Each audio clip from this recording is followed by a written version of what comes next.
हाफिज़ सनाउर रहमान की ऐसी नात होती है कि अगर पूरी रात पढ़ते रहें तो आदमी घबराएगा नहीं।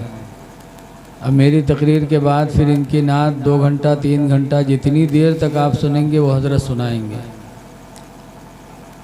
बहुत थक चुके थे तो हमने कहा थोड़ा आराम कर लें, फिर इंशाअल्लाह बोलें।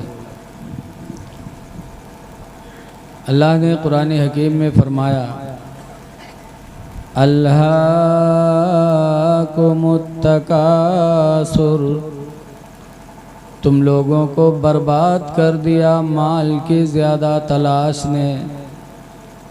माल की तलाश ने तुम लोगों को बर्बाद कर दिया। अल्लाह कहता है हत्ता ज़ुरतुमुल मक़ाबिर, यहाँ तक कि तुमने कब्रों का मुँह देख लिया। कब्र का मुँह देखते देखते तक बंदा माल की तलाश में रहता है। कल्ला सौफ तालमून, हाँ तुम अनक़रीब जानोगे, तुम्हें पता चलेगा इसके बारे में। मौत रोज़ाना आ रही है लेकिन हम लोगों का एहसास ज़िंदा नहीं रहता। मिट्टी देते हैं फिर भी ये एहसास नहीं कि हमें भी मरना है। अगर ये एहसास होता तो हम और आपके अंदर कुछ न कुछ बदलाव ज़रूर आता।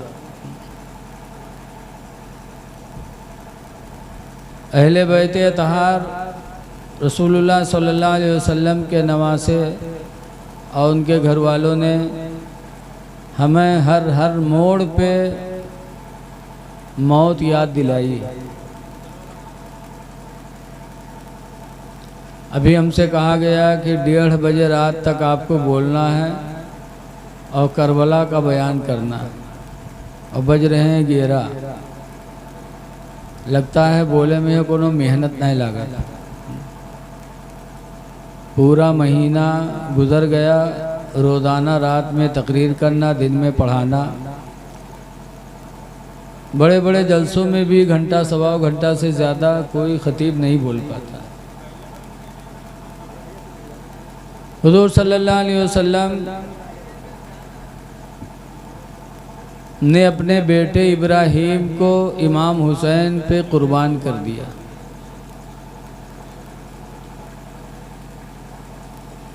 आज हम लोग नवासों से मोहब्बत करते हैं, ये भी रसूलुल्लाह सल्लल्लाहु अलैहि वसल्लम की सुन्नत है।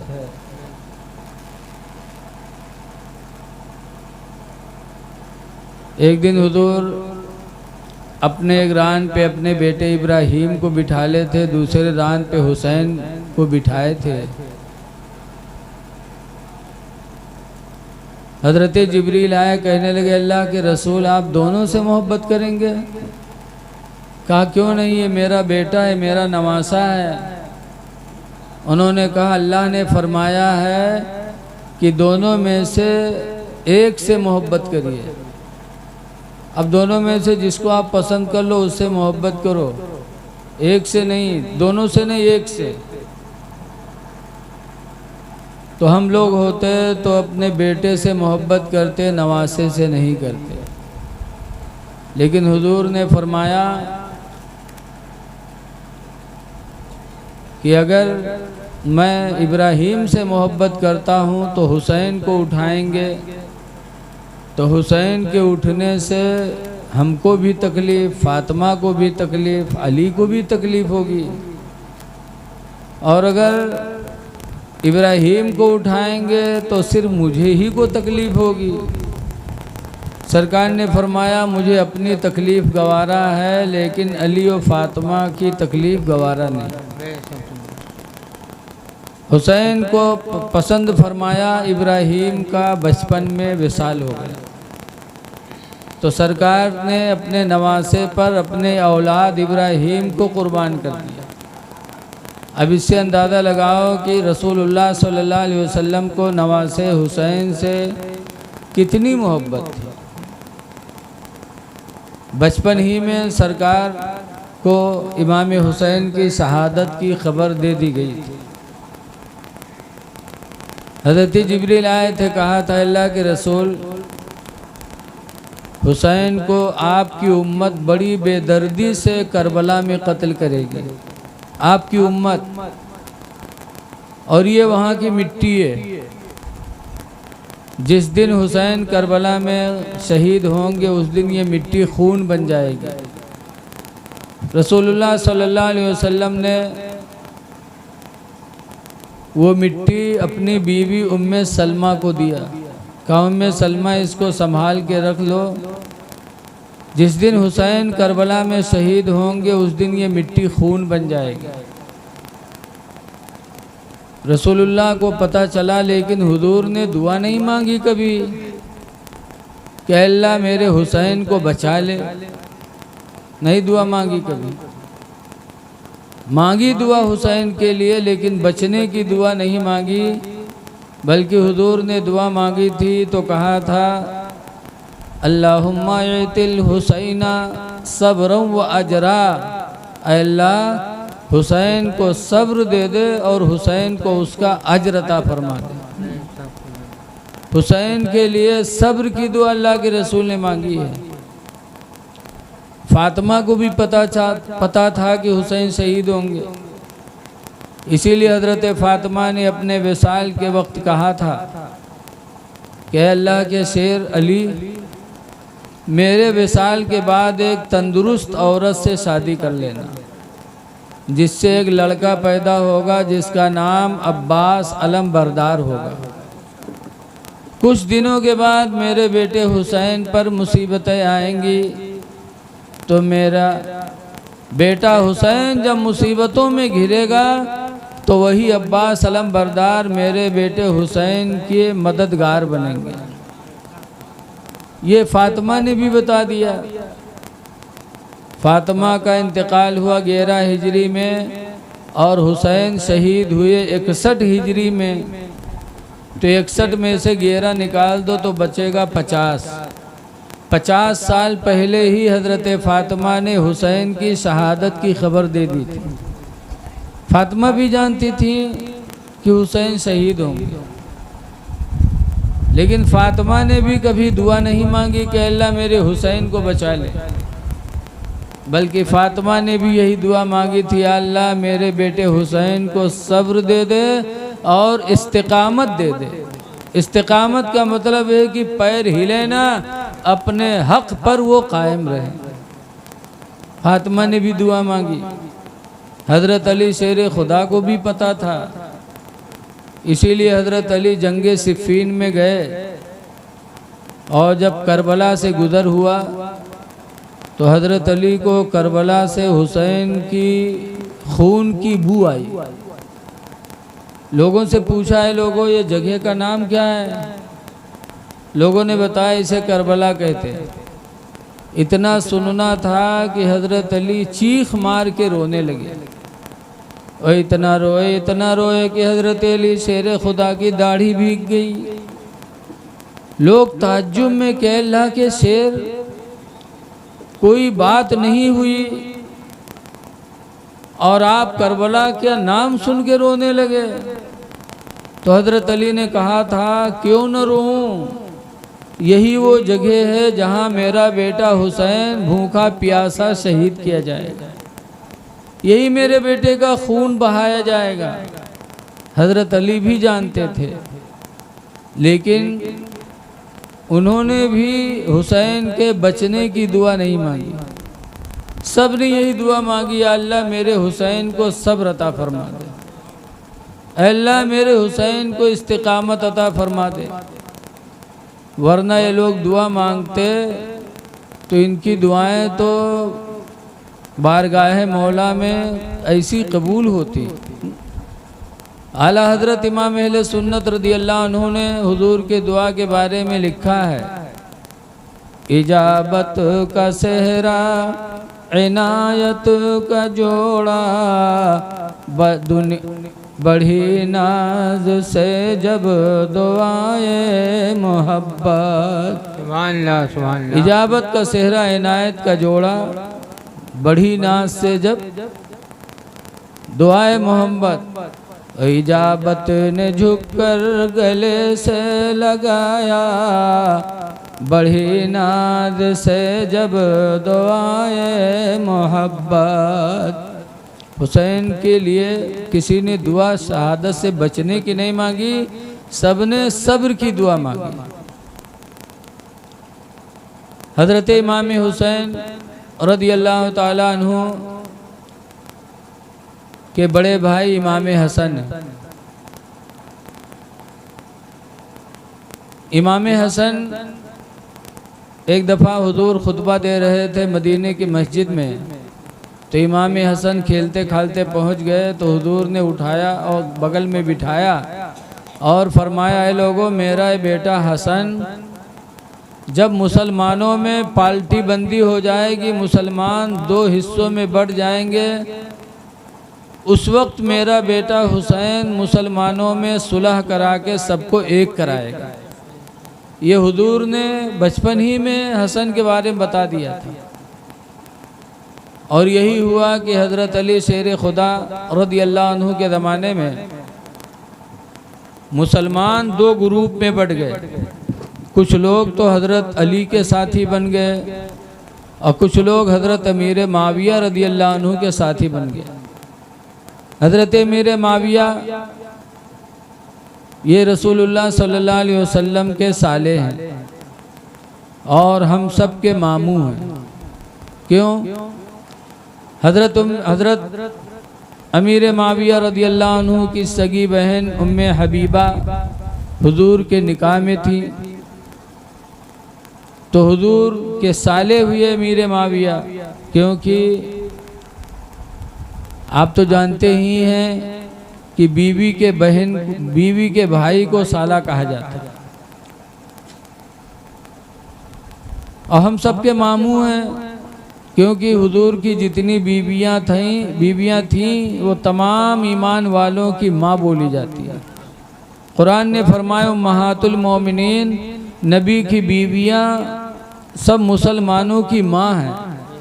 तो जब उम्मे हबीबा हुजूर की बीवी हैं तो हम सब की माँ हुई और माँ के भाई को मामू कहा जाता है। तो अमीर माविया हम सब के मामू हैं। साले आज लोग अमीर माविया रदियल्लाहु अन्हु को बुरा कह देते, बड़े बदनसीब हैं, बड़े जाहिल हैं जो हज़रत अमीर माविया के शान में बुराई करते हैं। हज़रत अमीर माविया रदियल्लाहु ताला अन्हु के बारे में हुजूर ने दुआ मांगी थी, अल्लाहुम्मा जअलहु हादियम महदिया, ऐ अल्लाह अमीर माविया को हिदायत वाला बना दे और हिदायत देने वाला बना दे। हुजूर ने दुआ मांगी तो हुजूर की दुआ रद्द थोड़ी होगी। हिदायत पर भी है अमीर माविया और हिदायत देने वाले भी। और साले हैं, जब सरकार को मोहब्बत है अपने साले से तो हम उनकी बुराई करेंगे तो सरकार को दुख नहीं होगा। आज हमको आपको भी सालों से मोहब्बत होती है और देखा जाता है सालों से ज़्यादा भाई से कम। साले से रिश्ता मजबूत, भाइयों से रिश्ता कमज़ोर हो जाता है। साली से भी मोहब्बत होती है लोगों को और साली से तो इतनी मोहब्बत होती कि बहन की शादी हुई तो भैया बत्ता ताकत न लगेंगे, कहीं बड़कवा नहीं देते तो हम काहे दे दी, मझिलको दे तो हम मुँह देवे। लेकिन साली की शादी होगी तो अकेले दौड़ा घूमेगा, जहेज भी खरीदेगा, इंतजाम भी करेगा, लगता है कि बप्पा यही हो। और याद रखो अमीर माविया रदियल्लाहु ताला अन्हु के दर्जात बहुत बुलंद हैं। इसीलिए कुरान जब सरकार पर नाजिल होता था, जिब्रील आके सुना के चले जाते तो हुजूर ने 13 आदमियों को रखा था कि जो जिब्रील सुना के मुझे जाएंगे मैं उसको पढ़ूंगा और तुम लोग लिखना। तो 13 लोग वही कहते हैं। कुरान जो नाजिल होता था जिब्रील आके सुनाते थे उसको वही कहते, वही इलाही, अल्लाह की वही। तो जब सुना के चले जाते थे तो हुजूर बोलते थे 13 लोग लिखते थे उन्हीं 13 लोगों में 13वें नंबर पर रसूलुल्लाह के साले अमीर माविया भी मुकर्रर थे। सुभान अल्लाह। जो किताब कुरान हमको मिला वो अमीर माविया के लिखने से मिला है। तो जब हज़रत अमीर माविया ही को बुरा कहोगे तो कुरान पर भरोसा कहाँ रह जाएगा। हज़रत अमीर माविया रदियल्लाहु ताला अन्हु से और हज़रत अली से थोड़ी सी इज्तिहादी ख़ता हुई। इज्तिहाद, और इज्तिहाद में अगर किसी से ख़ता हो जाए तो अल्लाह ताला गुनाह नहीं देता बंदे। ख़ता इज्तिहादी थी, मुसलमानों में 2 ग्रुप हो गए, यहाँ तक कि हज़रत अली शेर खुदा रदियल्लाहु ताला अन्हु शहीद हुए। किस तरह शहीद हुए? किसी जंग में नहीं शहीद हुए, अल्लाह के घर में शहीद हुए, मस्जिद में। मदीना में एक यहूदिया औरत थी, यहूदिया, जिसका नाम कताम था, बड़ी खूबसूरत थी। उस पर एक अब्दुर्रहमान नाम का आदमी फिदा होने लगा, आशिक हो गया और यहूदिया के पास अपने निकाह का पैगाम लेके पहुंचा। कहा मैं एक ज़माने से तुमसे मोहब्बत करता हूं, तुम मुझसे निकाह कर लो। तो उस यहूदिया औरत ने कहा तुम मेरा महर ही नहीं दे पाओगे, निकाह कैसे करोगे? कहा क्या तुम्हारा महर? कहा 3 तरह का महर लूँगी। नंबर 1 पर 10,000 दिरहम लूँगी महर में, दिरहम चांदी की रुपया समझ लीजिए। दूसरे नंबर पर खिदमत के लिए एक ग़ुलाम लूँगी। तीसरे नंबर पर अली का सर अपने महर में लूँगी। बड़ी दुश्मना थी हज़रत अली की। कहा जो अली का सर काट कर मुझे देगा महर में मैं उससे निकाह करूँगी। अब्दुर्रहमान बड़ा बदनसीब इंसान था। एक औरत के चक्कर में हज़रत अली शेर खुदा को शहीद करने के लिए आमादा हो गए। कहा 10,000 दिरहम भी मेरे घर में है, खिदमत का एक ग़ुलाम भी मेरे घर में है, रहा अली का सर तो आज रात में उसका इंतज़ाम करता हूँ। रमज़ान की 19 तारीख थी। तलवार तेज़ किया और जानता था कि मस्जिद में फजर में सबसे पहले अली आते। पूरी दुनिया के अमीरुल मोमिनीन थे अली, लेकिन अल्लाह के घर में नमाज के लिए सबसे पहले जाते थे। और आज हमें अगर कोई एक गांव का प्रधान हो जाता तो मस्जिद झांकता नहीं जल्दी। पूरी दुनिया के अमीर थे। सुबह होते थे तो घर से निकलते थे और यह आवाज़ देते आते थे अस्सला अस्सला, ऐ लोगो नमाज नमाज नमाज, उठो उठो, ये कहते भी आते थे। अब्दुर्रहमान ने सोचा कि उनको कत्ल करना तो मेरे लिए बड़ा आसान है। 19 रमज़ान को तलवार तेज़ किया और कूफा की जामे मस्जिद के दरवाजे के बगल में जाके छुप गया, गेट के बगल में। हज़रत अली रोज़ा की सहरी खाए, नियत किए रोज़े की और फजर पढ़ने के लिए कूफा की मस्जिद में तशरीफ़ लाए। और जैसे दाहिना कदम रखा, जैसे मुंह से दुआ निकली, अल्लाहुम्मा अफ्तह ली अबवाब रहमतिका, अल्लाह मेरे लिए रहमत के दरवाजे खोल दे। इतना कहना था कि फ़ौरन अब्दुर्रहमान ने तलवार चलाई, हज़रत अली के सर पे मारा तो एक तरफ का थोड़ा सर और कनपटी हज़रत अली की कट गई। हज़रत अली ज़मीन पे आ गए। लेकिन जब देखा कि खुदा का घर है, रमज़ान का महीना है, रोज़े की हालत में मेरी शहादत हो रही है, तो खुश हो गए और कहते हैं फुस्तु बिरब्बिल काबा, रब्बे काबा की कसम मैं तो कामयाब हो गया, अल्लाह की कसम मैं कामयाब हो गया। और उसके बाद हज़रत अली शेर खुदा को उठाया गया, अब्दुर्रहमान पकड़ लिया गया, इमाम हसन ने पकड़ लिया और पकड़ने के बाद घर में ले जाके बंद किए। हज़रत अली को उठा के लेके गए, दूध का प्याला पेश किया पीने के लिए। तो हज़रत अली फरमाते हैं मेरा कातिल कहाँ है?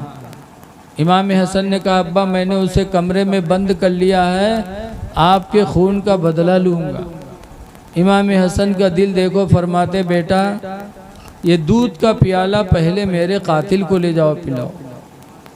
खुदा जाने किस वक्त से मेरे इंतज़ार में वो खड़ा रहा हो, भूखा होगा। घर में बंद कर लिया है, खौफ दहशत से उसके हलक सूख गए होंगे। पहले ये दूध का प्याला ले जाओ, मेरे कातिल को पिलाओ। हजरत अली ने दूध का प्याला पेश किया उसे, लेकिन जब उसने देखा तो उसने सर हिला दिया, नहीं पिया। फिर दूध का प्याला लाया गया, हजरत अली को दिया गया।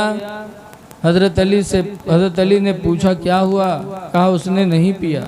तब हजरत अली की आंखों में आंसू आए। फरमाते हैं मेरा कातिल बड़ा बदनसीब निकला। मैंने तो सोच लिया था कि मेरे हाथ का दिया हुआ दूध का प्याला अगर वो पी लेगा तो क़यामत के दिन में अपना खून माफ़ करके और रसूलुल्लाह से इसकी शफाअत करवा दूंगा, लेकिन मेरा कातिल बड़ा बदनसीब निकला। और उसके बाद हज़रत अली शेर खुदा 21 रमज़ान को शहीद हो गए।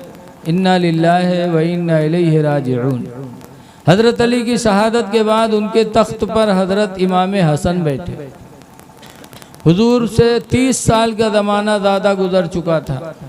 इमाम हसन बैठे, 6 महीना तख्त खिलाफत पर बैठे और 6 महीने के बाद हज़रत अमीर माविया से सुलह कर लिया और खिलाफत हज़रत अमीर माविया को दे दिया। लोगों ने मना किया तो इमाम हसन कहते हैं 6 महीना मैं खलीफा बना रहा, लेकिन इस 6 महीने में मुझे कोई मिठास नहीं मिली सिवाय कड़वाहट के। इसलिए हज़रत अमीर माविया को खिलाफत इमाम हसन ने दे दी और सुलह कर दिया, और मुसलमानों में जो 2 पार्टियां हो गई थी दोनों एक हो गई। जो 30 साल पहले मेरे नबी ने फरमाया था वो इमाम हसन ने आज उसको पूरा कर दिया। पता चला कि इमाम हसन ने हमें यह सबक दिया कि अगर हम में तुम में कोई मुकदमा हो जाए, कोई झगड़ा हो जाए तो सुलह कर लो। सुलह करना नवासे रसूल की सुन्नत है। इमाम हसन राज़ी होंगे, खुदा राज़ी होगा। इसलिए अगर मुकदमा चल रहा है तो खुदा के लिए सुलह कर लो। बोलचाल न हो तो बोलचाल कर लो, ख़ानदान न हो तो ख़ानदान कर लो। अगर करबला वालों से मोहब्बत है तो सुलह कर लिया। जो सरकार ने फरमाया था वो पूरा हुआ। इमाम हसन बड़े खुश नसीब थे। 100 से ज़्यादा निकाह इमाम हसन ने किया। निकाह करते 2 दिन के बाद तलाक दे देते, निकाह करते 2 दिन के बाद तलाक दे देते। हज़रत अली शेर खुदा नाराज़ हुए, ऐलान कर दिया मदीने मुनव्वरा में कि ख़बरदार कोई अपनी लड़की की शादी मेरे बेटे हसन से न करे। वह निकाह करता, दूसरे दिन तलाक दे देता। कोई अपनी लड़की का निकाह हसन से न करे। हज़रत अली ने ऐलान करा दिया। उसके बाद एक दिन हज़रत अली जा रहे थे, उधर से एक साहब आ रहे थे। उन्होंने सलाम किया। हज़रत अली ने जवाब दिया। पूछा कहाँ जा रहे हैं? कहा मेरी एक लड़की जवान हो गई है, निकाह के लायक है। मैं अपनी लड़की का रिश्ता आपके बेटे हसन के पास लेके जा रहा हूँ कि हसन मेरी बेटी से निकाह करके अपनी ज़ौजियत में दाखिल कर ले। तो हज़रत अली ने कहा मैंने ऐलान किया है, तुझे पता नहीं है कि कोई अपनी लड़की की शादी हसन से न करे? आज वो निकाह करता, कल तलाक दे देता। उसने कहा मुझे पता है। कहा फिर क्यों जा रहे हो?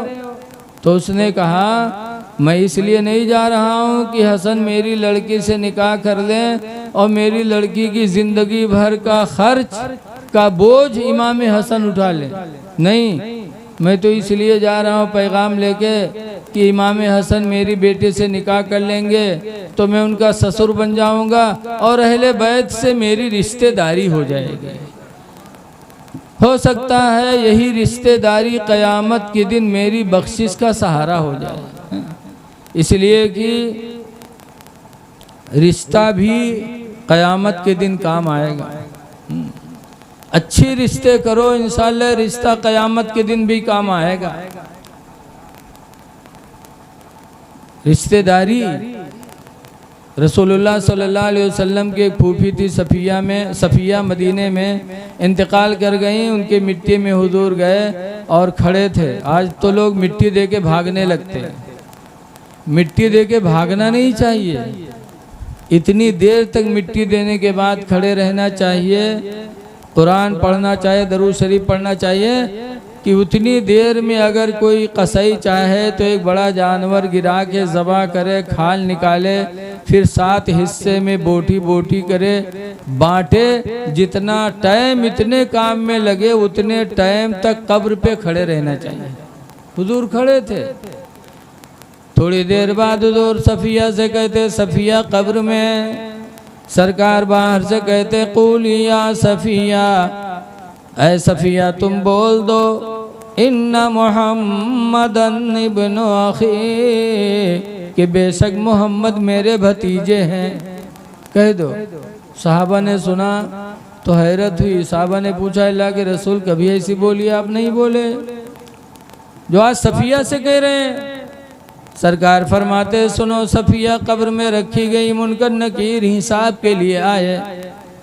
पहला सवाल किया, मर रब्बुके, तेरा रब कौन है? तो मेरी फूफी सफ़िया न बता पाई, न कह पाए रब्बी अल्लाह, मेरा रब अल्लाह है। दूसरा सवाल किया, मा दीनुके, ऐ सफ़िया तेरा दीन क्या है? तो मेरी फूफी सफ़िया न बता पाए कि दीनी अल इस्लाम, मेरा दीन इस्लाम है, नहीं बता पाए। तीसरा सवाल किया, मा तक़ूली फ़ी हाज़र रजुल, तुम इनके बारे में क्या कहती हो? जब मेरे बारे में पूछा गया तो मेरी फूफी सफ़िया मुझे अल्लाह का रसूल न बता पाई। तीनों सवाल का जवाब मेरी फूफी सफ़िया न बता पाई। तो मैंने कहा, फूफी सफ़िया इतना ही कह दो कि मोहम्मद मेरे भतीजे हैं। साहबा ने कहा, फिर क्या हुआ? सरकार फरमाते, जब मेरी फूफी सफ़िया ने मुझे अपना भतीजा बताया तो फरिश्तों ने कहा, तू सो जैसे कि दुल्हन सोती है, तो रसूलुल्लाह की रिश्तेदार है। सफ़िया बख्शी गई तो रिश्ते की बुनियाद पर, इसीलिए अहले अरब चाहते थे कि नबी के ख़ानदान से रिश्ता हो जाए ताकि वो रिश्ता क़यामत के दिन हमारी बख्शिश के लिए काम आ जाए। तो इमाम हसन बड़े खुश नसीब थे, लेकिन उनके भी दुश्मन बने। और एक दुश्मन ऐसा बना कि इमाम हसन को पानी में जहर मिला के दे दिया। इमाम हसन ने पिया, खून की उल्टी हुई, ऐसा तड़पे जैसे मछली बगैर पानी के तड़पती है। इमाम हुसैन ने देखा, पूछा, भाईजान क्या हुआ, आपको उल्टी आ रही है?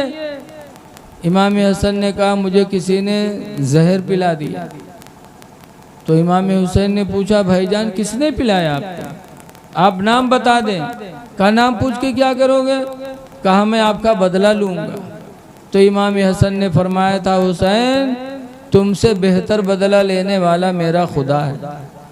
मैंने पूरा मामला खुदा के हवाले कर दिया। हुसैन तुमसे बेहतर बदला लेने वाला मेरा खुदा है। ये कहकर इमाम हुसैन की भी शहादत हो गई, रूह निकल गई। इन्ना लिल्लाहि व इन्ना इलैहि राजिऊन। चलते चलते इमाम हसन ने सबक दिया कि अहले बैत के मानने वालों, अगर तुम पर कोई जुल्म ढाए तो तुम जुल्म का बदला जुल्म से न दो, बुराई का बदला बुराई से न दो, बल्कि अपना मामला खुदा के हवाले कर दो। तुमसे बेहतर बदला लेने वाला तुम्हारे जालिम से तुम्हारा खुदा है। अल्लाह के रसूल ने भी बदला इसीलिए नहीं लिया। तो आज हम करबला वालों की याद में बैठे हैं, हमें उनकी ज़िंदगी से भी सबक लेना चाहिए। बहरहाल अमीर माविया रदियल्लाहु अन्हु से सुलह कर लिया इमाम हसन ने। अच्छा, आज जो लोग अमीर माविया को बुरा कहते हैं, उनको चाहिए कि हसन को भी बुरा कहें, क्योंकि अगर अमीर माविया गलत होते तो इमाम हसन उनसे सुलह कैसे करते? कतान सुलह न करते, जान दे देते, लेकिन सुलाहियत न करते। जैसे कि इमाम हुसैन ने यजीद से सुलाहियत नहीं किया, शहादत ले ली लेकिन यजीद से सुलाहियत नहीं किया।